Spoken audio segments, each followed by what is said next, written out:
एक बार एक इंसान अंदर से पूरी तरह से टूट चुका था। उसे जीवन में इतने धोखे मिले थे कि उसकी श्रद्धा और उसकी भक्ति बिल्कुल विलीन हो चुकी थी।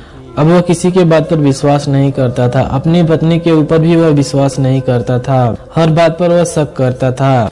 ऐसे में एक दिन उसकी पत्नी उसे महात्मा बुद्ध के पास लेकर पहुंची और बुद्ध के पास जाकर कहती है कि हे बुद्ध, यह मेरे पति हैं, लेकिन यह किसी पर विश्वास नहीं करते हैं। बाहर की दुनिया को तो छोड़ो, ये अपने परिवार वालों को भी विश्वास नहीं करते हैं। यहाँ तक कि यह मुझ पर भी विश्वास नहीं करते हैं। कृपया करके आप मेरे पति से बात करके उनको समझाने की प्रयास करें। मैं आपकी सदा आभारी रहूंगी। यह सुनकर महात्मा बुद्ध उस इंसान की तरफ देखते हैं। वह इंसान बुद्ध को भी घृणा की दृष्टि से देख रहा था, लेकिन बुद्ध ने इसकी परवाह किए बिना कहना शुरू किया। बुद्ध ने कहा, कोई भी इंसान इस दुनिया में जन्म लेता है वह दुखों के साथ जन्म लेता है।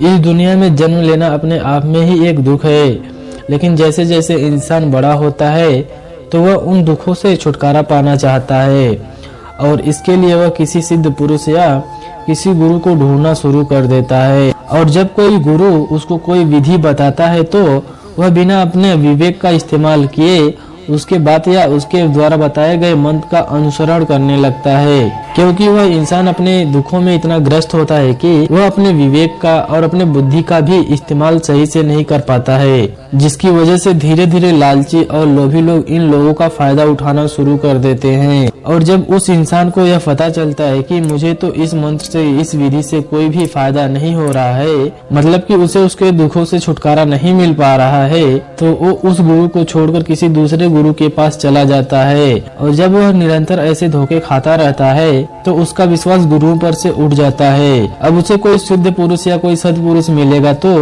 वह उस पर भी विश्वास नहीं कर पाएगा, क्योंकि वह अतीत में बहुत ज्यादा धोखे खा चुका है।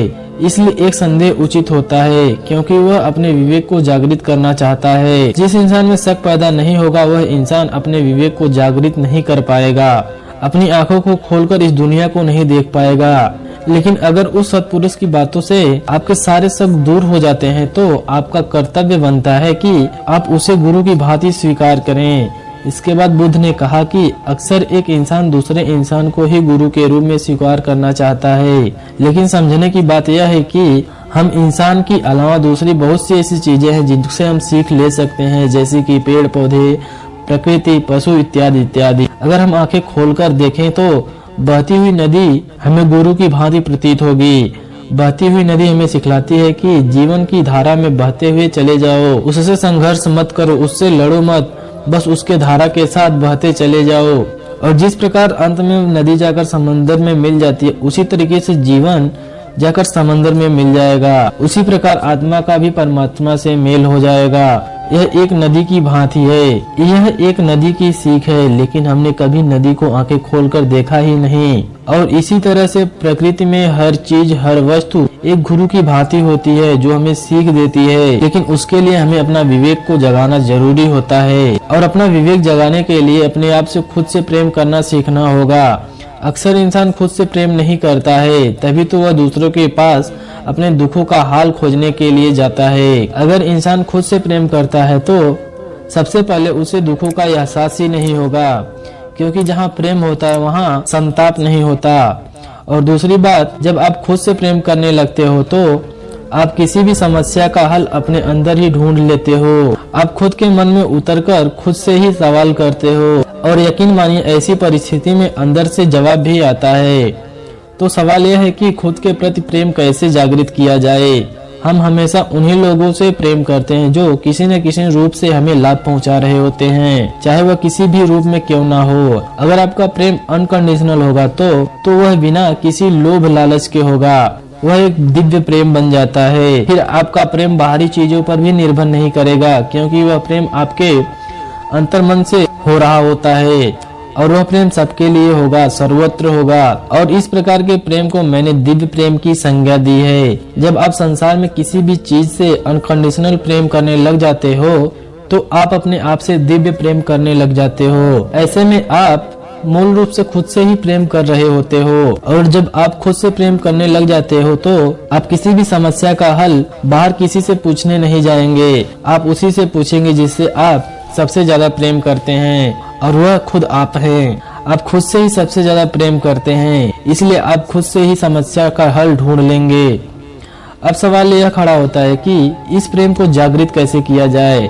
तो इसका एक छोटा सा प्रयास है। जब भी हमारे पास समय हो, मतलब हम कोई भी काम नहीं कर रहे हो, तो खाली बैठकर पेड़ पौधों की तरह, प्रकृति की तरह यह भावना बनाएं कि मेरे मन में उनके प्रति प्रेम उठ रहा है और मेरी आंखों के माध्यम से वह प्रेम की तरंगे मैं उन पेड़ पौधों की तरफ भेज रहा हूँ और बदले में वह पेड़ पौधे और पक्षी भी हमारी तरफ प्रेम की तरंगे भेज रहे हैं। यह हमें महसूस करना होता है। जितना भी देर हो, आधा घंटा हो, 15 मिनट हो, 5 मिनट हो, यह हमें अभ्यास करना चाहिए। इससे हमारे अंदर प्रेम जागृत होता है और उसके बाद हम अपने प्रति प्रेम का अनुभव कर सकेंगे। इसलिए जरूरी है कि खुद के विवेक को आप जागृत करें। किसी ठग से, किसी बहरूपिये से अपनी समस्या का हल पूछने से अच्छा है कि आप उसे किसी से ना पूछें, आप उसे खुद से ही पूछें। क्योंकि अगर आप किसी ठग से उस समस्या का हल पूछेंगे तो सिर्फ आपके दुखों में इजाफा होगा, उससे छुटकारा कभी भी नहीं मिलेगा। बुद्ध ने अपने आखिरी उपदेश में यह कहा कि अब दीपो भव, मतलब अपना दीपक खुद बनो, अपने अंदर के गुरु को पहचानो। और एक बार अगर आपको अपने अंदर के गुरु को पहचान हो गई तो आप प्रकृति में हर एक वस्तु से, हर एक चीज से, हर पक्षी से, इन हवाओं से, इन जानवरों से, इन सबसे सीख ले सकते हो। लेकिन उसके लिए दिव्य प्रेम का अभ्यास और विवेक को जागृत करना जरूरी होता है।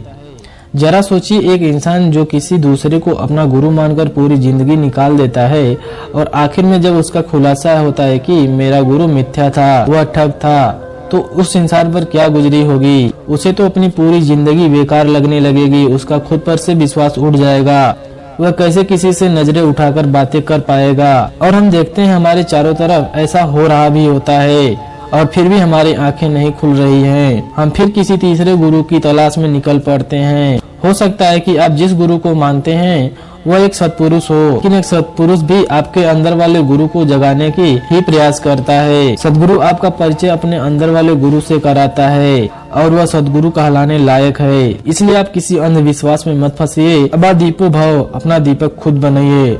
अगर आप लोगों को हमारे द्वारा बताई गई ये कहानी पसंद आई हो तो हमारे इस वीडियो को जरूर लाइक कीजिए और अपने दोस्तों के साथ जरूर शेयर कीजिए। ऐसी ही और इंटरेस्टिंग कहानी सुनने के लिए हमारे चैनल को सब्सक्राइब कीजिए। अगर आप हमारी इस वीडियो को फेसबुक पेज पर देख रहे हैं तो पेज को प्लीज फॉलो कीजिए।